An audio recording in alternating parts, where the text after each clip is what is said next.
When I was looking for a place about a year ago, it was pretty calm.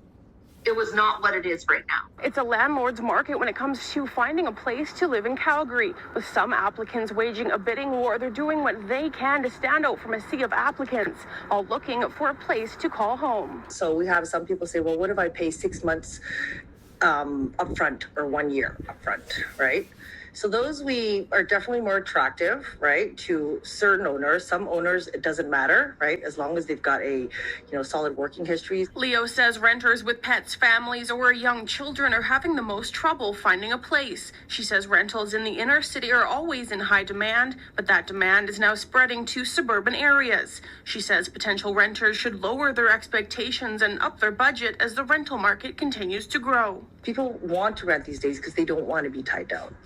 They want flexibility. And with so many applicants, landlords are picky about who they allow into their property, with some applicants upping the ante, offering anywhere from $50 to $150 more on their monthly rent, or throwing in a couple $100 up front as incentive. References from previous landlords, or even like that I paid my rent and everything on time, and sometimes it's just like not enough. Somebody will step up and be like, oh, well, I'm going to pay a little bit more right now, and that's how I'm going to stand out.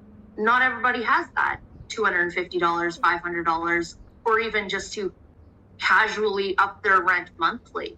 That's just not doable. McKinnon started looking for a rental mid-May and had to adjust her budget to find a place. She said the process was more grueling than anticipated.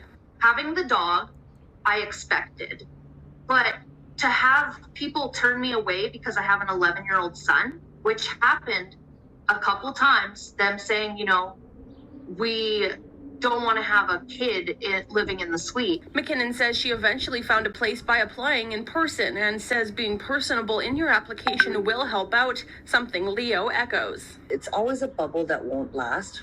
The quality of tenant is way more important than selecting someone who's going to say, I'll pay more. In Calgary, Jillian Code, City News.